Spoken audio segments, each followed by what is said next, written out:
সরকার বিরোধী বিদ্রোহীরা রোববার রাজধানী দামেস্কের নিয়ন্ত্রণ নিলে পদত্যাগ করে দেশ ছেড়েছেন সিরিয়ার প্রেসিডেন্ট বাশার আল আসাদ।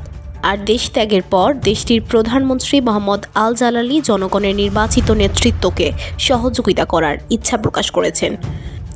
প্রেসিডেন্ট চলে গেলেও প্রধানমন্ত্রী দামেস্কে নিজ বাড়িতে রয়েছেন। তবে আসাদের দেশ ছাড়ার খবরের সঙ্গে সঙ্গেই তার দামেস্কের বাসভবনে ঢুকে পড়ে জনতা। এ সময় ভেতরে ব্যাপক ভাঙচুর ও লুটপাট চালানো হয়।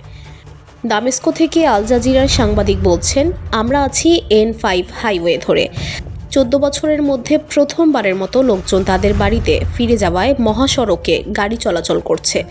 সাংবাদিক বলছেন, মানুষের আনন্দ অতুলনীয়।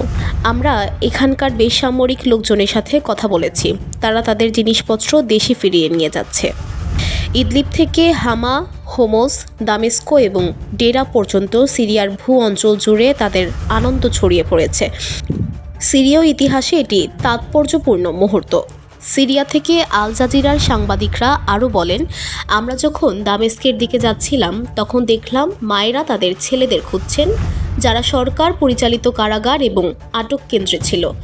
বিদ্রোহীরা কারাগার থেকে বন্দীদের মুক্তি দিচ্ছে। এর মধ্যে অন্যতম কারাগার হল সাইদনায়া, যা মানব কসাইখানা হিসেবে পরিচিত।